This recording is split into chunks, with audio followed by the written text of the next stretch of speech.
옆에 분들하고 이렇게 인사하시면 좋겠습니다. 주님 안에서 더 행복한 가정 되시기를 바랍니다. 인사하시겠습니다. 주님 안에서 더 행복한 가정 되시기를 바랍니다. 아멘. 질문을 하나 드리고 시작하겠습니다. 만일 우리가 복음 중심적인 삶이 된다면 우리의 삶에 어떤 변화가 일어날까요? 복음 중심적인 삶이 된다면 우리 가정과 우리의 직장과 지역사회가 하나님의 놀라운 기쁨이 충만한 곳이 될 것입니다. 천국과 같은 가정, 천국과 같은 직장, 천국과 같은 교회, 생각만 해도 가슴 설레는 일입니다. 저는 이 땅의 교회가, 특별히 우리 교회가, 우리 공동체가 하나님 나라를 확장하는 데 귀하게 쓰임받는 공동체가 되기를 간절히 축복합니다. 이렇게 저력 있는 교회의 모습을 초대교회에서 찾아볼 수 있습니다. 예수님께서 말씀하셨죠. 너희는 모든 족속으로 제자를 삼아 아버지, 아들과 성령의 이름으로 세례를 주고 내가 너희에게 분부한 모든 것을 가르쳐 지키게 하라. 초대교회 성도들은 이 명령에 순종했습니다. 자기의 모든 것을 내어드렸습니다. 그리고 그들은 복음으로 로마 제국을 뒤집어 엎었습니다. 세상이 뒤흔들렸습니다. 그들이 가는 곳마다 어둠의 세력이 물러갔습니다. 그들이 사는 곳마다 복음의 역사가 진행되고 하나님의 능력이 임하기 시작했습니다. 삶의 변화가 일어나기 시작했습니다. 내면의 변화도 일어나기 시작했습니다. 그들이 가는 곳마다 그리스도인으로서의 아름다운 향기가 전해지게 되었습니다. 사도행전 2장 44절부터 47절 말씀이 이것을 우리에게 보여주고 있습니다. 자막을 한번 같이 보시면서 교독하시겠습니다. 믿는 사람이 다 함께 있어 모든 물건을 통용하고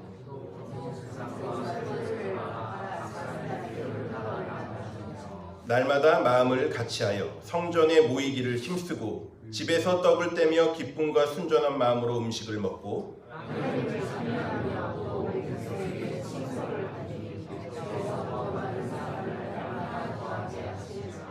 아멘.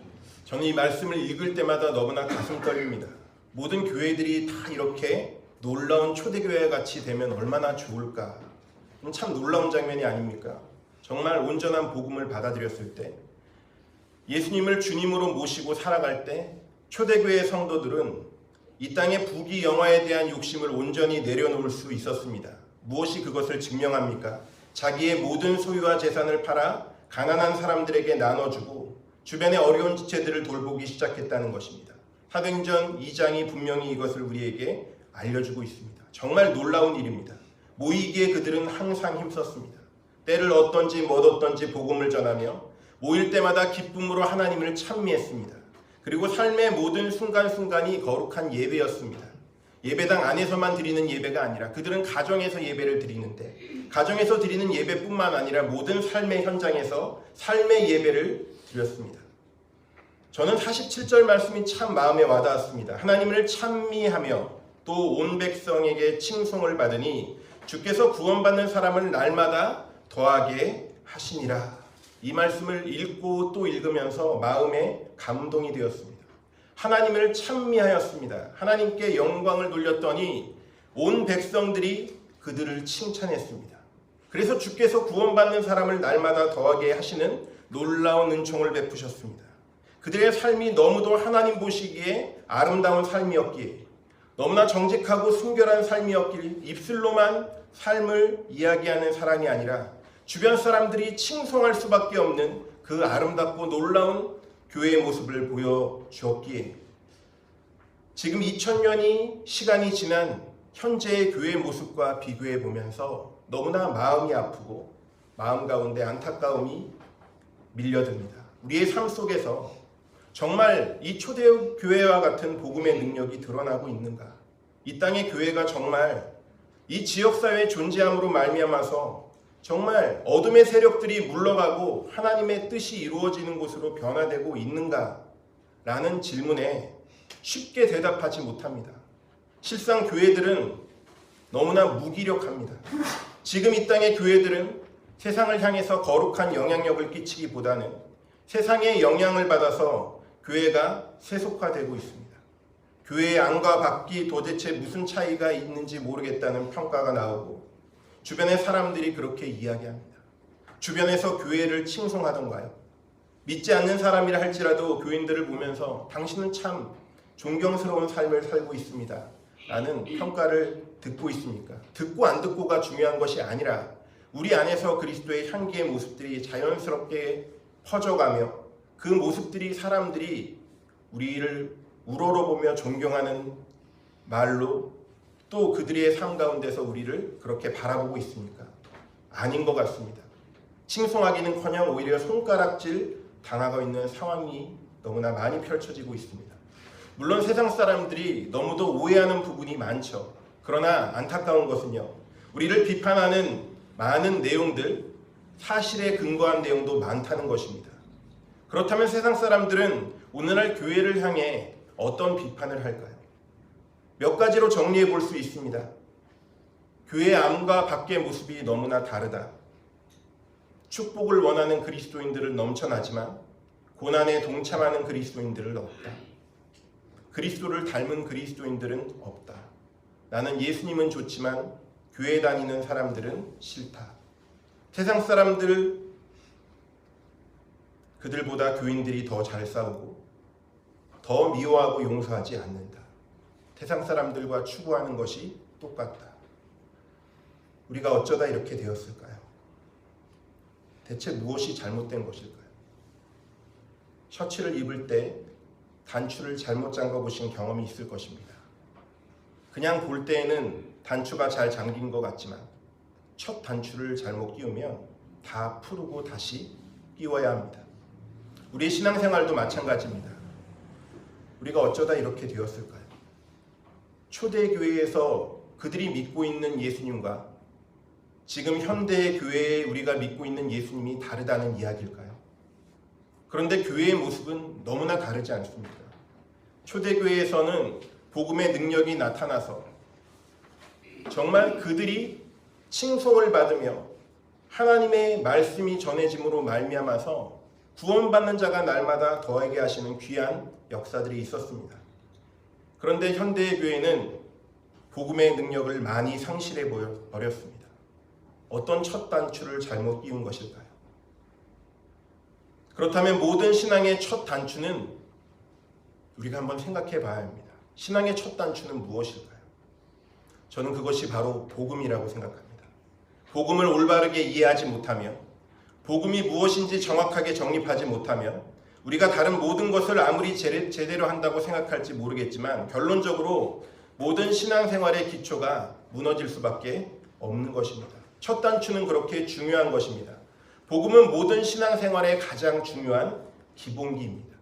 그런 의미에서 복음은요, 신앙생활의 기본일 뿐만 아니라 핵심이고 본질입니다. 복음은 기독교 신앙의 입문이 아니라 기독교 신앙의 전부입니다. 그것이 복음입니다.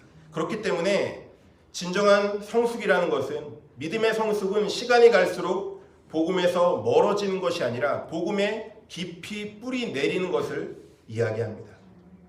질문 드리고 싶습니다. 복음의 메시지가 무엇일까요? 만약에 지금 죽어가고 있는 사람이 있다면, 복음을 전해야 된다면 어떤 내용을 전하시겠습니까? 그 내용을 1분으로 요약해서 전해야 된다면 어떻게 전하시겠습니까? 예수님의 믿음에 대한 강조를 많이 하시겠죠? 네, 반드시 그렇게 되어야 합니다. 예수님이 믿음의 핵심이시기 때문에 그렇습니다. 그런데 여기 지나가는 행인을 붙잡고 예수님 믿으세요 라고 전한다고 가정할 때 그 사람이 반문합니다. 왜 예수님 믿어야 됩니까? 뭐라고 대답하시겠습니까? 왜 모든 사람이 예수님 믿고 구원받아야 할까요? 이것은 굉장히 중요한 질문이지만 대부분의 사람들이 한 번도 질문해보지 않고 깊이 생각하지 않고 지나갑니다. 우리가 항상 치중하는 것은 어떻게 예수님을 믿고 구원받을까 하는 것입니다. 그런데 정작 왜 예수님을 믿어서 왜 구원받아야 하는지에 대해서 생각해보는 사람들은 그렇게 많지 않습니다.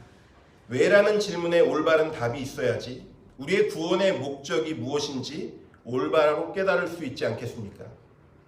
자, 왜 예수님을 믿어야 합니까? 이 왜라는 질문 앞에 그리스도인들은 뭐라고 대답할까요? 아마 대다수의 그리스도인들은 이렇게 대답할 것입니다. 예수님 믿어야 천국 가잖아요. 예수님 믿고 우리 같이 천국 갑시다. 그 좋은 천국 갑시다. 자, 우리가 익숙하게 알고 있는 복음의 내용은 한마디로 예수 천당 불신 지옥입니다. 이런 피켓을 들고 다니시는 분들을 지하철이나 광장 같은 데서 또 집회 장소에서 보셨을 것입니다. 이걸 조금 더 길게 표현하면요, 천국과 지옥은 있습니다. 이렇게 표현할 수 있을 것입니다.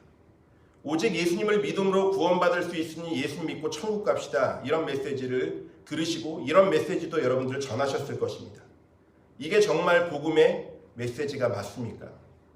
제가 이렇게 질문하는 의도로 볼 때 왠지 답이 아닌 것 같죠? 왜 아닌지를 지금 모르기 때문에 여러분들의 동공이 흔들리고 있음을 제가 느끼고 있습니다. 왜 아니지? 다시 한번 질문하고 싶습니다. 이것이 복음이 맞습니까? 제가 질문을 조금 바꿔보겠습니다. 지금 예수님 믿고 천국 갑시다라는 메시지는 성경적일까요? 여러분 믿지 않으십니까? 천국을 믿지 않고 지옥을 믿지 않으십니까? 성경적이죠. 성경이 선포하는 진리입니다. 틀린 내용이 하나도 없습니다. 우리는 예수님을 믿고 구원받을 수 있고 다른 길이 없다는 것, 예수님밖에는 그 길이 없다는 것을 알고 있습니다. 우리의 선행이나 우리의 공로나 우리의 행위로 구원 얻는 것이 결단코 아니다라는 것을 알고 있고 예수님만이 그 구원의 길임을 우리는 알고 있습니다. 그리고 예수님을 믿는 사람에게 천국과 영생을 선물해 주십니다. 틀린 내용이 하나도 없습니다. 성경적인 진리입니다. 모두 사실이죠. 다만 만약 이런 식으로 복음 메시지를 전한다면 이것은 복음의 본질을 왜곡시키는 것입니다. 뭐가 잘못됐을까요? 무엇이 잘못됐다고 생각하십니까? 가장 잘못된 것은 복음을 이렇게 이해하고 전하는 것은 철저히 자기 중심적인 메시지라는 것입니다. 모든 것이 나를 위해서 존재하고 있는 것이죠. 내가 가장 중요합니다. 자기 중심적으로 복음을 이해한 사람들은요, 이런 질문에서 출발합니다. 어떻게 하면 내가 하나님으로부터 혜택을 받을 수 있을까? 하나님이 누구신지는 별로 관심 없습니다. 나를 향한 하나님의 계획, 나를 향한 하나님의 생각, 나를 향한 하나님의 비전, 나를 향한 하나님의 마음, 나를 향한 하나님의 뜻에는 관심이 없습니다. 유일한 관심사는 나의 유익, 나의 영광, 내가 받을 수 있는 칭찬, 혜택, 이것을 조금 더 종교적인 언어로 포장을 한다면 이렇게 질문할 수 있을 것입니다. 어떻게 하면 내가 천국에 갈 수 있는가? 천국이 내가 하나님으로부터 얻어낼 수 있는 가장 큰 혜택이라고 생각하기 때문입니다. 하나님의 성품과 하나님의 계획엔 아무 관심이 없습니다. 그냥 유일하게 하나님으로부터 얻어낼 수 있는 내게 하나님께서 주시는 혜택이 무엇인가에 관심이 있습니다. 이런 구도 안에서는요, 궁극적인 목적이 무엇이 되냐면 천국행 티켓입니다. 어떻게 하면 내가 이 천국행 티켓을 얻을 수 있을까? 이것이 관건이 됩니다. 그렇다면 자기중심적으로 생각하는 것이 왜 잘못되었을까요? 처음부터 하나님께서는 하나님 중심으로 살아가도록 우리를 지으셨기 때문입니다. 하나님이 왜 인간을 창조하셨을까요? 철저하게 하나님을 의지하고 하나님을 신뢰하고 하나님을 사랑하고 하나님만을 예배하게 하기 위함입니다. 여러분 동의하십니까? 이것이 하나님이 우리를 창조하신 목적입니다. 하나님 중심으로 살아가게 하기 위해서 우리는 지음을 받았고 부르심을 받았습니다. 창조의 목적을 한번 생각해 보십시오. 왜 하나님이 우리를 지으셨을까요? 하나님을 찬송하게 하기 위함이죠. 하나님을 예배하는 삶을 위해서 우리를 지으셨다고 정확하게 가르쳐주고 있습니다. 왜 하나님 우리를 구원하셨습니까? 그냥 천국행 티켓 하나 주려고 우리를 구원하셨나요? 아닙니다. 하나님의 주인 되심을 거부하고 하나님을 떠나서 자기 하고 싶은 대로 하며 살아가는 사람, 그 사람들, 바로 우리를 회복시켜서 다시 하나님을 예배하는 사람들로 만들기 위함이었습니다. 그래서 하나님께서 우리를 구원하셨습니다. 왜 예수님을 믿은 하나님의 백성들을 궁극적으로 천국으로 인도하실까요? 왜라고 질문드렸습니다. 영원 무궁토록 하나님을 예배하기 위함입니다. 우리가 하나님의 나라에 가면 하나님을 그곳에서도 영원 무궁토록 예배합니다. 그 기쁨과 감사의 은혜들을 놓치지 않습니다. 성경은요, 처음부터 끝까지 우리에게 하나님 중심된 삶을 살아가라고 명령하고 있습니다. 그런데 하나님 주인 삼기 싫어한 인간은 하나님으로부터 철저히 떠나서 자기 중심적으로 이 모든 것을 해석하고 살아갑니다. 그것이 죄의 본질입니다. 이렇게 자기 중심적으로 복음을 이해하고 첫 단추를 잘못 끼운 사람의 궁극적인 복음의 목적은 천국 가는 것입니다. 그렇기 때문에 예수님은 이런 분들 안에서는 어떤 분이 될까요? 예수님은요, 한번 따라 하시겠습니다. 디딤돌밖에는 안 됩니다. 예수님은요, 그냥 밟고 지나가는 디딤돌밖에는 되지 않습니다. 자기 중심적으로 복음을 이해하는 사람들은 궁극적으로 예수님을 밟고 천국에 올라가는 것에만 관심이 있습니다. 너무 과한 표현이라고 생각하십니까? 잘 생각해 보십시오. 내가 받아 누리고자 하는 혜택, 내가 교회와 신앙생활을 통해서 얻고자 하는 유익, 내가 이 관계 가운데서 얻고자 하는 혜택, 예수님의 뜻이 무엇인지 별로 관심이 없습니다. 다만 예수님이 내게 천국행 티켓을 잘 쥐어주시면 내가 예수님을 잘 밟고 넘어가겠습니다. 천국 가기 위해서 예수님을 믿었던 것뿐입니다. 결국 이런 구도 안에서는 예수님은 디딤돌밖에 되지 않습니다. 천국이 궁극적인 목표가 되어버리기 때문입니다. 잘못돼도 한참 잘못되었습니다. 이렇게 우리가 천국 가기 위해서 예수님 믿으세요, 이런 메시지를 선포하고 이렇게 복음만 전한다면 디딤돌 내지는 징검다리밖에 되지는 않습니다. 만일 이런 일들이 계속 있다면 우리의 신앙생활은 삐뚤어질 수밖에 없습니다. 첫 단추가 잘못되었기 때문입니다. 첫 단추를 끼우는 것이 잘못되었습니다. 자기중심적으로 복음을 이해하고 신앙생활하는 사람들은요, 매일매일의 삶 속에서 어떻게 살아갈까요? 복음을 이해하고 신앙생활하는 사람들은 이렇게 질문할 것입니다. 나에게 무슨 이익을 주지? 나에게 무슨 혜택을 주지? 이렇게 질문하고 신앙생활할 것입니다. 자기중심적으로 신앙생활하는 사람은 이것이 나에게 어떤 혜택을 주지? 이 질문을 하게 되어 있습니다. 왜 내가 구역 모임을 모여야 됩니까? 이것이 나에게 어떤 혜택을 주지? 혜택이 있으면 그 모임을 모이는 것이죠. 내가 왜 전도해야 되지? 이것이 나에게 무슨 혜택을 주지? 여름에 전도하면 얼굴 시커멓게 타겠네. 이것은 나에게 불이익을 주네. 이것이 기준이고 결정입니다. 첫 단추를 그렇게 끼웠거든요. 하나님에게 별로 관심이 없습니다. 천국과 지옥이 있다고 하니까 천국 가기 위해서는 예수님 믿어야 하고 천국행 티켓을 받기 위해서는 예수님께로 나아가야 되니까 자기 중심적으로 신앙생활을 할 뿐입니다. 그럴 가능성이 굉장히 높죠. 그래서 계속 질문합니다. 이것이 나에게 어떤 혜택을 주지? 이것은 꼭 금전적인 혜택을 이야기하지 않습니다. 내가 이 봉사를 하면서 나에게 어떤 유익이 있지? 나는 굉장히 괜찮은 사람으로 보일 거야. 저 집사님은 참 저렇게 신실하셔. 이런 평판을 얻을 수 있다면 그것도 혜택이 될 수 있을 것입니다. 청년들은 성경 공부에 참여하면서 소그룹 모임을 모이면서 예쁜 자매들을 만나거나 멋진 오빠들이 있어서 그곳에 모이게 된다면 그것도 혜택이 될 수 있습니다. 첫 단추를 잘못 끼운 사람들은 평생 그 질문을 하는 것이죠. 어떤 질문이죠? 이것이 나에게 어떤 혜택을 주지? 혜택을 주지 않으면 그것은 하지 않습니다. 이 땅의 그리스도인들이 대부분 그렇게 다 기준을 세우고 신앙생활을 하고 있다는 것이 너무나 안타까운 초대교회와 다른 모습이 아니겠습니까? 이렇게 살게 되면 우리 교회 공동체 안에서 어떤 일이 일어날까요? 앞으로 어떻게 될 거라고 생각하십니까? 교회 안에서 교회 밖에서의 모습이 완전히 다르겠죠. 축복을 원하는 그리스도인들은 넘쳐나지만 그리스도의 고난에 동참하기 원하는, 좁은 길 가기 원하는 그리스도인들은 더 없어질 것이고 그리스도를 닮은 그리스도인들을 찾아보기는 더 어려워질 것이고 세상 사람들보다 교인들이 더 잘 싸우고 더 잘 미워하고 더 악랄하게 복수하고 더 용서하지 않는 모습을 보일 것이고 세상 사람들이 추구하는 것과 똑같구나라는 비판을 받게 될 것입니다. 처음에 말씀드렸던 대표적인 믿지 않는 사람들이 믿는 사람들을 비난하는 이유입니다. 우리가 어쩌다 이렇게 되었을까요? 이 땅의 교회 공동체가 어쩌다 이렇게 병들어 버리게 된 것일까요? 그것은 자기중심적으로 복음을 이해했기 때문입니다.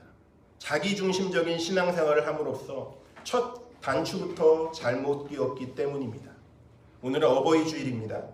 부모와 자녀의 관계도 철저히 이런 이해관계에 따라서 혜택의 유무에 따라서 그 관계가 규정되고 있는 시대에 살아가고 있습니다. 이런 부분들이 해석되고 있으니까 부모님이 나에게 해준 것이 무엇이냐는 이야기를 하는 자녀들이 등장하기 시작했고, 부모와 자녀의 관계는 집에서 자고 나오는 관계, 그냥 인사 정도 하고 깊은 대화와 나눔과 기도조차 없는 관계가 되어가고 있습니다. 여러분, 얼마나 안타깝습니까? 하나님께서 가정을 세우시고 부모와 자녀의 관계 가운데서 하나님의 사랑을 부모를 통해서 자녀들이 느끼게 되며, 또 이것이 약속에 있는 첫 계명으로서 내 부모를 공경하라는 계명을 주신 이유가 과연 이거 정도밖에 되지는 않겠습니까? 과연 이 정도의 가정 생활을 위해서 부모 자녀와의 관계를 맺게 하기 위해서 이렇게 하셨겠습니까? 얼마나 안타까운 시대의 상황입니까? 그런데 우리가 성경으로 돌아가지 않으면 신앙생활도 그렇고 가정에서의 관계도 똑같은 나에게 어떻게 하면 혜택이 있는가, 이 관점으로 보게 되는 것입니다. 자, 이제는 우리가 성경으로 돌아가야 합니다.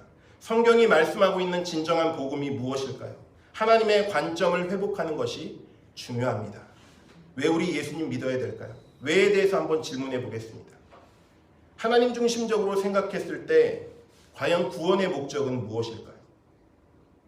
왜 우리는 예수님을 믿고 구원을 받아야 할까요? 성경은 너무나 분명하게 우리에게 이야기하고 있습니다. 한번 따라 하시겠습니다. 구원의 목적은 하나님과 관계 회복입니다. 우리가 천국행 티켓을 거머 쥐는 것이 예수님을 믿는 것의 궁극적인 목표가 아니라는 것입니다. 하나님을 떠난 인간이 하나님과 무너진 관계를 회복하고 다시 우리 주님께로 돌아감으로 하나님과의 누릴 수 있는 화평, 그것이 하나님과 누릴 수 있는 궁극적인 구원의 목적입니다. 하나님께서 우리를 구원하시는 목적입니다. 천국에 들어가는 티켓 하나 쥐어주시려고 우리를 그렇게 구원의 자리로 부르신 것이 아닙니다. 요한복음 14장 6절 말씀은 우리가 너무 잘 알고 있는 말씀입니다. 예수님이 말씀하시죠. 내가 곧 길이요 진리요 생명이니 나로 말미암지 않고는 아버지께로 올 자가 없느니라.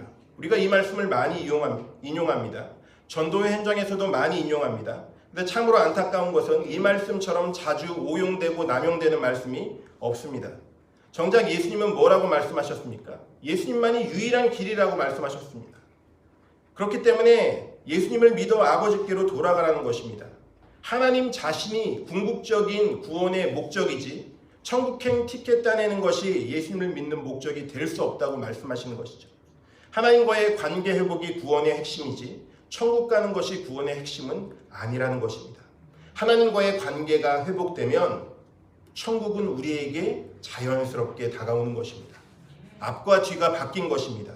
주객이 전도돼도 한참 전도된 것이고, 여러분, 예수님을 믿어서 아버지의 관계가 회복이 되면요, 천국은 우리에게 당연히 주어진다는 것을 기억하시기 바랍니다.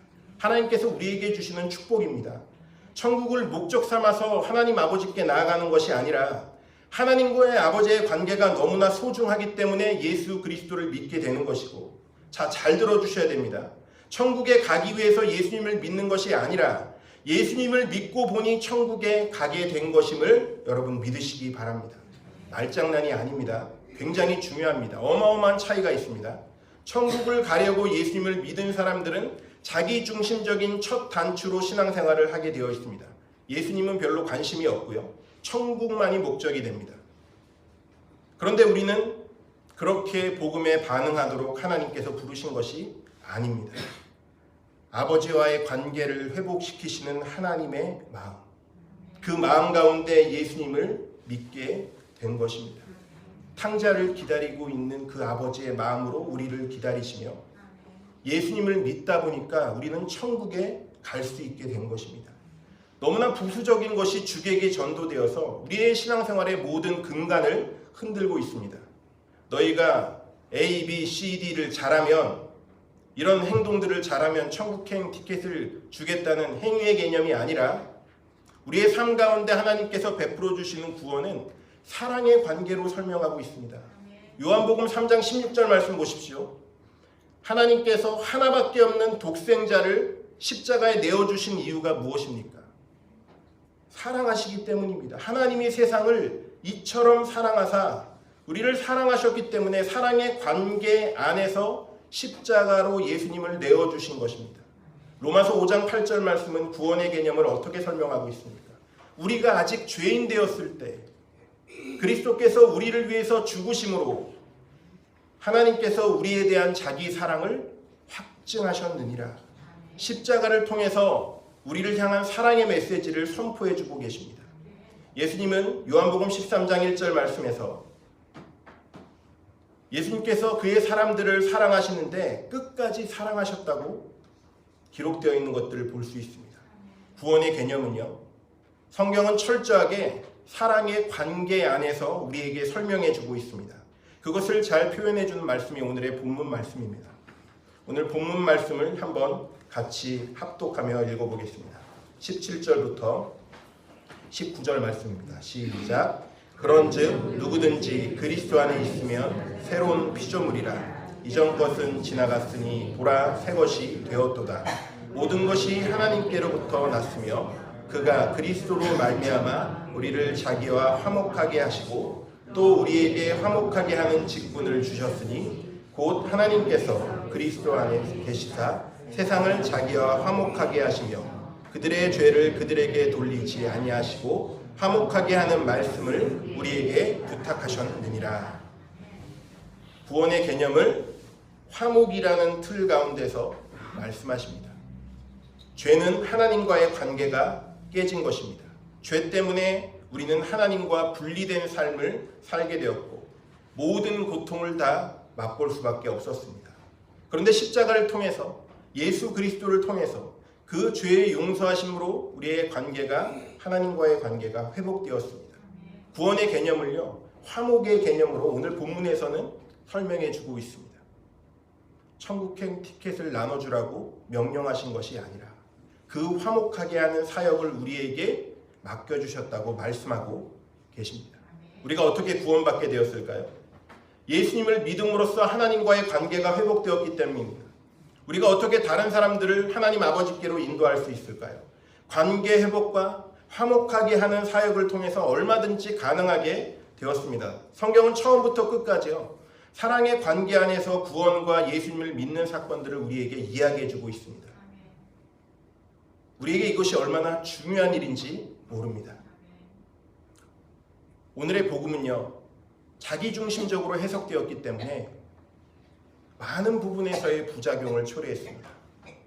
그리고 그것으로 기초를 쌓았기 때문에 처음에는 잘 쌓아 올려지는 것 같지만 시간이 지나니까 균열이 생기고 문제가 생기기 시작합니다. 하나님이 누구인지, 나를 향한 계획이 무엇인지, 하나님께 나아가는 게 무엇인지 아무런 설명 없이 예수님 믿고 천국 갑시다 이렇게 해버리니까 복음의 본질도 목적이 아닌 가짜 복음을 듣고 가짜 복음을 믿고 그것 때문에 신앙의 기초가 무너진 상태로 신앙생활을 시작하다 보니까 모든 부분들 가운데 교회에 어려움들을 주게 됩니다. 내 신앙과 내 가정에 어려움을 주게 됩니다.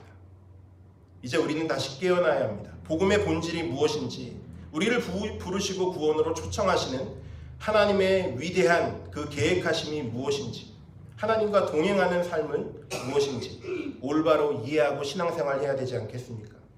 성경이 선포하고 있는 구원과 예수님과 동행하는 삶이 과연 무엇일까요? 성경의 메시지는 명확합니다. 성경은요, 하나님과 우리의 관계를 한번 따라하시겠습니다. 언약 관계라고 설명하고 있습니다. 그렇기 때문에 결혼이란 개념을 통해서 우리에게 설명해 주고 있지 않습니까? 예수 그리스도는 우리의 신랑이고요, 교회는 신부입니다. 우리는 신부입니다. 반복적으로 설명하고 있습니다. 구약성경 호세아 선지자를 통해서 호세아서를 통해서 아주 명확하게 설명하십니다. 하나님이 신랑 되시고 하나님의 백성이 신부이기 때문에 하나님을 떠나서 우상 숭배하는 것은 영적인 불륜이고 영적인 간음이라고 하나님께서는 책망하고 계시는 것입니다. 하나밖에 없는 독생자를 십자가에 못 박으심으로써 죄에 빠져있던 우리를 건져내시고 우리를 신부 삼아 주셨습니다. 여러분 믿으십니까?